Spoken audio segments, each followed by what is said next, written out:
सुप्रभात। 18 अगस्त शनिवार का दिन है आज। बड़ा पवित्र दिन है आज। अधिक मास शुरू हो रहा है आज से।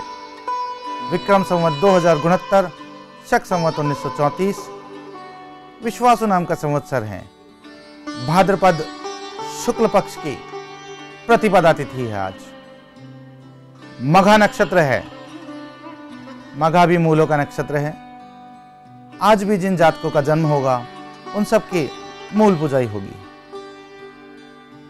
अधिक मास शुरू हो रहे हैं। बड़ा पवित्र माना गया अधिक मास को हमारे यहां। अधिक मास की अगर हम गणना की बात करें तो जब सौर वर्ष से हम गिनते हैं तो 365 दिन का हमारा एक वर्ष होता है, और हम चंद्र वर्ष से जब गिनते हैं तो 356.17 दिन का हमारा एक वर्ष होता है। हर 3 साल बाद एक अधिक मास आता है। प्रत्येक वर्ष सूर्य और चंद्र वर्ष के बीच जो 11 दिन का डिफरेंस होता है, उसकी पुनरावृत्ति के लिए प्रत्येक 3 वर्ष पश्चात एक मास अधिक मास के रूप में हमें प्राप्त होता है। अधिक मास की महत्ता का आप अंदाजा इसी से लगा सकते हैं कि प्रभु नारायण ने इन्हें अपना नाम पुरुषोत्तम दिया है। अधिक मास पुरुषोत्तम मास भी कहलाता है। अधिक मास में किए गए जप, तप, ध्यान और दान अक्षत होते हैं। अधिक मास में प्रचलन है कि घर में जितनी भी बहन बेटियां होती हैं जिनका विवाह हो चुका होता है, उनके यहाँ थाल भिजवाया जाता है। एक आदिकाल में चांदी के और कांसे के थाल भिजवाए जाते थे। आजकल उन्होंने स्टील की थाली या बड़ी थाल का रूप ले लिया है। उसमें चाशनी की मिठाई, थाल की बर्फी, रसगुल्ले, मोटे दाने, गुलाब जामुन, नाना प्रकार की भेंट, वस्त्र आदि देकर थाल भिजवाने की एक परंपरा है जिसका निर्वाह किया जाता है। यह वह महीना है जिसमें आप जो भी दान करेंगे, जो भी ध्यान करेंगे, जो भी तप करेंगे, जो भी मंत्र जाप करेंगे, उसका अक्षत फल आपको मिलेगा। आज का सूर्योदय, सूर्यास्त। सूर्योदय प्रातः 6:04 पर, सूर्यास्त सायकाल 6:58 पर। ग्रहों की हम अगर स्थिति की बात करें तो सूर्य और चंद्रमा दोनों सिंह राशि के अंदर हैं। सूर्य चंद्र साथ होते हैं तब अमावस्या होती है। अमावस्या की दूसरी तिथि प्रतिपदा है आज। मंगल और शनि तुला में साथ साथ हैं। बुध कर्क राशि के अंदर, मिथुन के अंदर शुक्र हैं। गुरुदेव बृहस्पति और केतु वृष राशि के अंदर, और राहु वृश्चिक राशि के अंदर है। समस्त पारसी भाइयों को उनका आज का आगामी नववर्ष मुबारक हो। पारसी नूतन वर्ष भी आज ही कहलाता है। ग्रहों के सफर में कैसा रहे आज का आपका दिन, इसके बारे में बात करते हैं। सबसे पहली राशि है मेष राशि।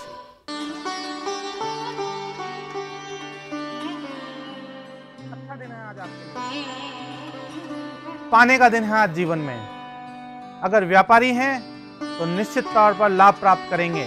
नवीन व्यवसाय, नवीन साझेदारियां होगी जिनसे कि लाभ प्राप्ति होगी। भविष्य की योजनाएं बनेंगी।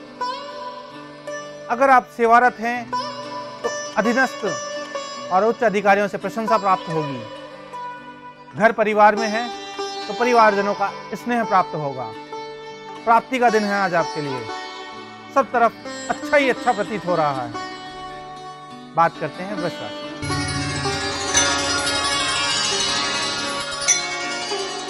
आज समय ठीक नहीं है आपके लिए। बुद्धि कौशल, वाक चातुर्य और मीठा बोलकर आपने आज का दिन व्यतीत करना है। परिवारजन हो, कार्यस्थल हो या बाहर, हर व्यक्ति आपसे उलझने की कोशिश करेगा। अनर्थक विवाद को जन्म देने की कोशिश करेगा। आपने विवादों से दूर रहना है। प्रभु का स्मरण कर आज का दिन निकालना है। बुद्धि कौशल, वाक चातुर्य तथा मीठा बोलकर अपना दिन व्यतीत करें। बात करते हैं मिथुन राशि।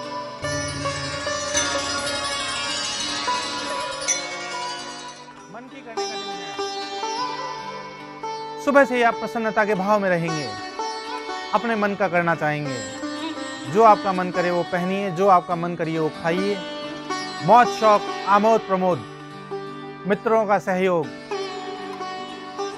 मंदिर में जाना, जो आपकी इच्छा है समस्त कार्य आज आप पूरे करेंगे। मन की करने का दिन है। बात करते हैं कर्क राशि।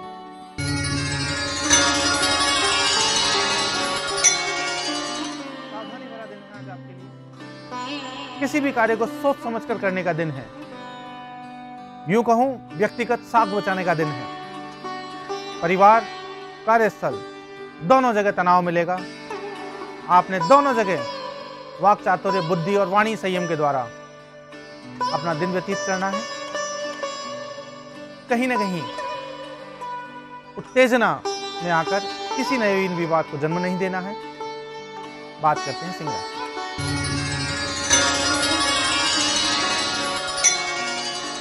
आज अपने को बड़ा सार्थक करने का दिन है।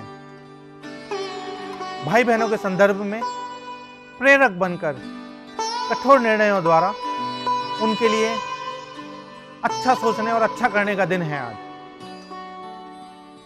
आप अच्छा सोचेंगे, अच्छा कर पाएंगे। भाई बहनों के लिए अच्छा दिन है आज। उनकी मदद करनी होगी। कोई नवीन वस्तु उन्हें क्रय करके देने का दिन है आज। पारिवारिक धार्मिक यात्रा का दिन है आज। परिवारजनों के साथ किसी धार्मिक यात्रा पर भी जा सकते हैं। बात करते हैं कन्या राशि।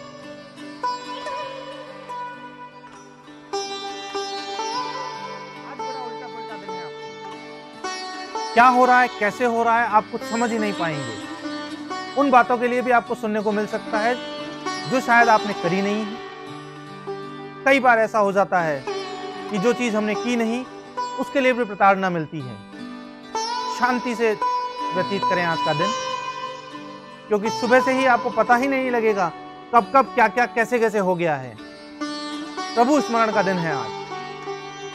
भगवान का ध्यान करते हुए दिन व्यतीत करिए।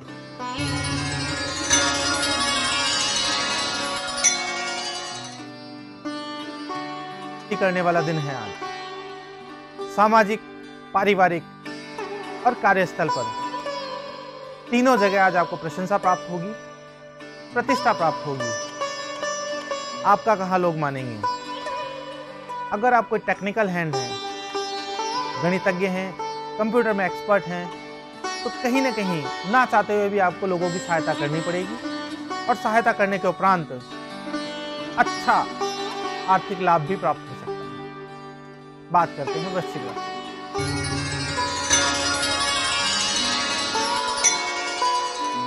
आज विद्वान लोगों से संपर्क का दिन है। कहीं किसी गोष्ठी में भाग लेना पड़ सकता है। यहाँ जीवन की पाठशाला में कई बार ऐसे प्रेरक प्रसंग होते हैं जो हमें जीवन में कुछ ना कुछ सिखा जाते हैं। तो कहीं ना कहीं कोई ऐसा प्रेरक प्रसंग होगा जिसके द्वारा आज आपको काफी कुछ सीखने को मिलेगा।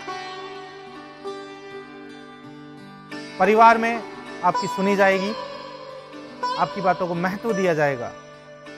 बिना आपके पूछे आज कोई कार्य नहीं होगा। मन को बड़ा सुकून और शांति देने वाला दिन है आज। बात करते हैं धनु राशि।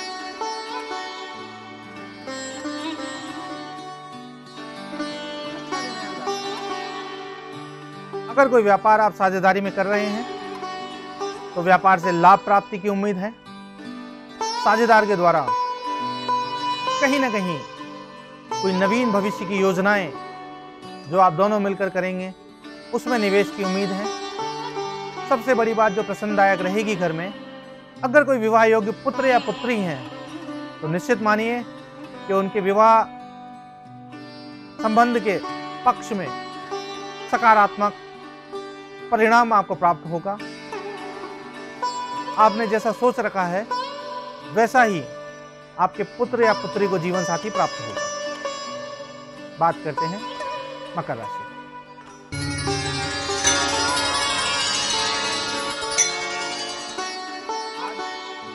स्वाभाविक प्रवृत्ति से जोखिम उठाकर आप कोई भी कार्य ना करें। दिन अच्छा नहीं है आज आपके लिए, स्वास्थ्य का पाया भी कमजोर नजर आ रहा है। स्वास्थ्य का ध्यान रखें, शत्रुओं से सावधान रहें। कहीं ना कहीं अच्छा दिन नहीं है। प्रभु स्मरण करें, राम रक्षा स्तोत्रम का पाठ करें, प्रभु कल्याण करेंगे। बात करते हैं कुंभ राशि।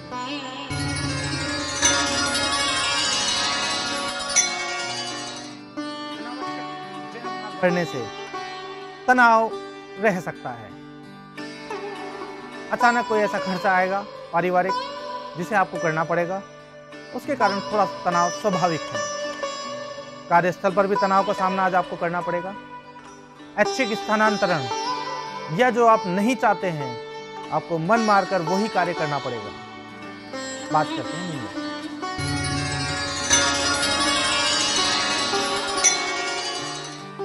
आडंबर से अगर आज आप दूर रहेंगे तो आपके लिए काफी अच्छा रहेगा।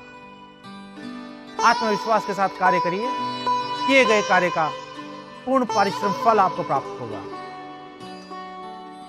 भय और आडंबर में अगर रहे या अत्यधिक आज सोच विचार विमर्श किया तो कहीं ना कहीं लाभ की जगह हानि हो सकती है। सकारात्मक सोच और परिश्रम के द्वारा आज आपने नकारात्मक परिणाम नहीं आने देना है, सकारात्मक सोच रखनी है। ये थी हमारी 12 राशियां। अब हम बात करते हैं वास्तु समृद्धि उपाय की।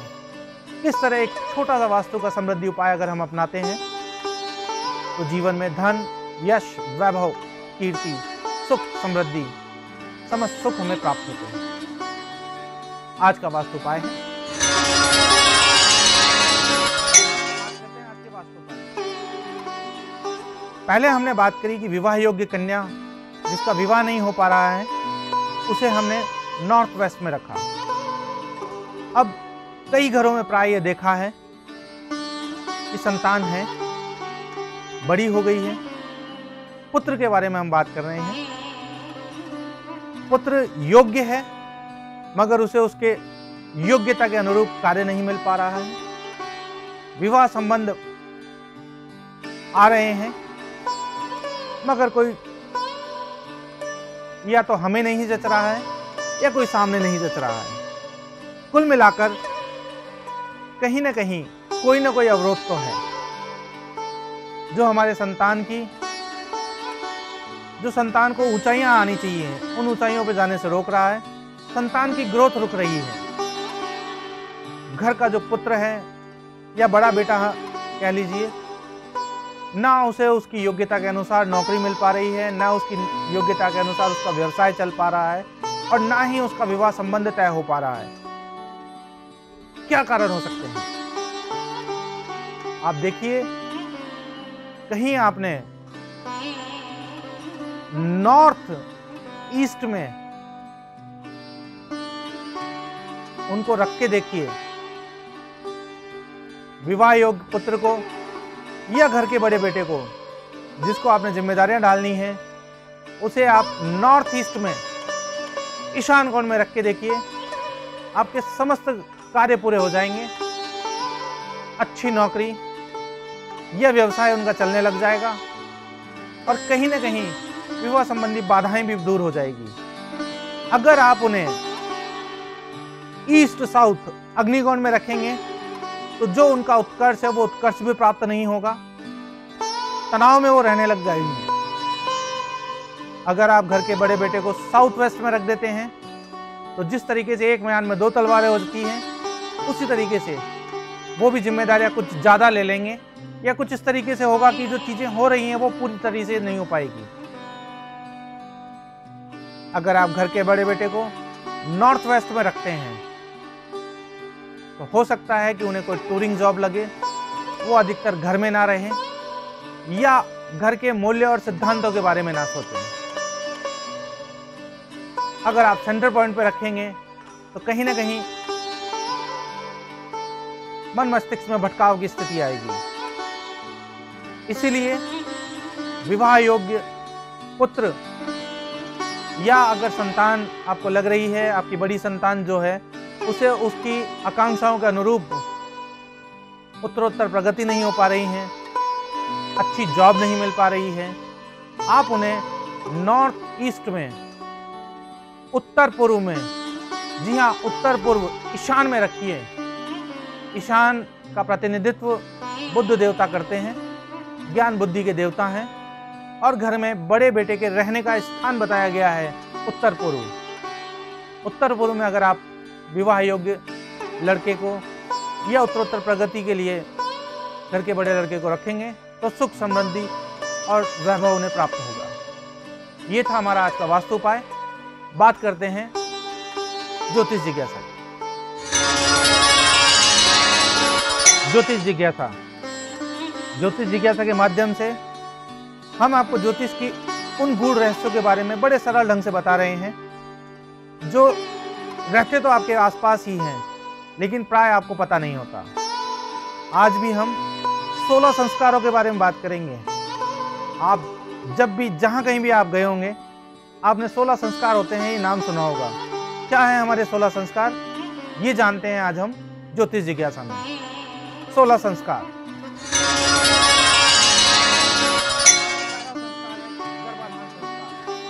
उत्तम संतान की प्राप्ति के लिए, माता पिता को शुद्ध तन मन प्राप्ति के लिए यह संस्कार करना चाहिए। बात करते हैं दूसरे संस्कार।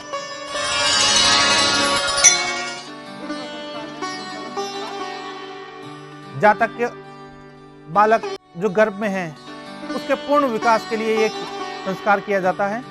दूसरे और तीसरे महीने इस संस्कार को करने का विधान है। तीसरा संस्कार है सीमंतोत्त्रयन संस्कार। इस संस्कार के द्वारा गर्भपात तो रोका ही जाता है, साथ ही गर्भ माता के गर्भ में पलता है, इसलिए माता की रक्षा हेतु यह संस्कार किया जाता है।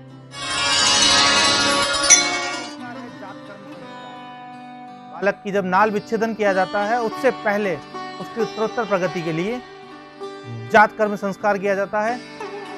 स्वर्ण धातु के किसी भी पात्र से शहद उन्हें चटाया जाता है।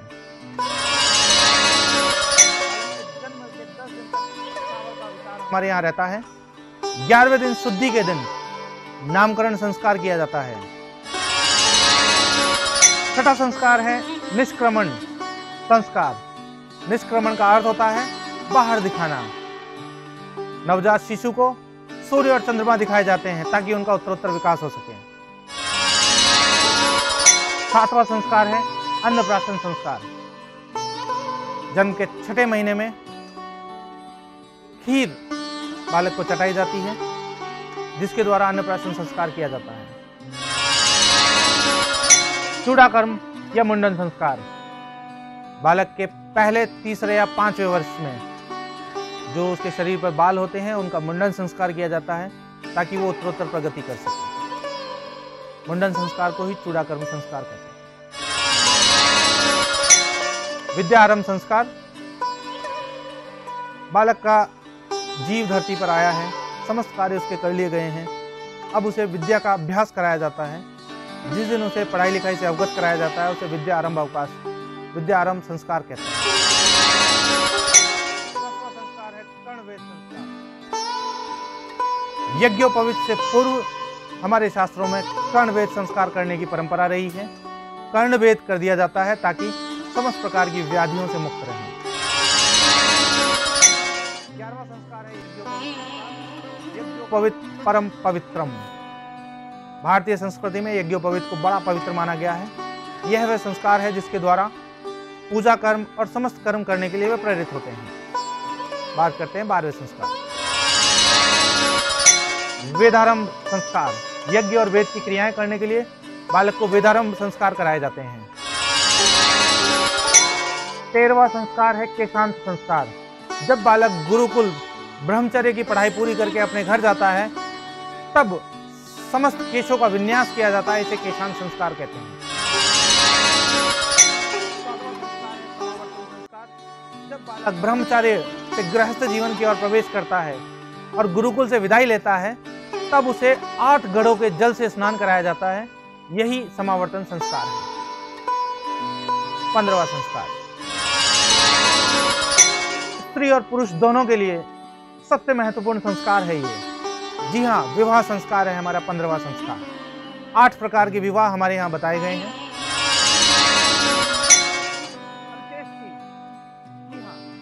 जीवन का अंतिम सत्य, अंत्येष्टि और उसके बाद की जाने वाली समस्त क्रियाएं 16वें संस्कार के रूप में आती हैं। ये थे हमारे जीवन के 16 संस्कार। आज की ज्योतिष जिज्ञासा 16 संस्कार। पुनः कल आपसे इसी समय जन टीवी पर मुलाकात होगी। तब तक के लिए इति शुभम।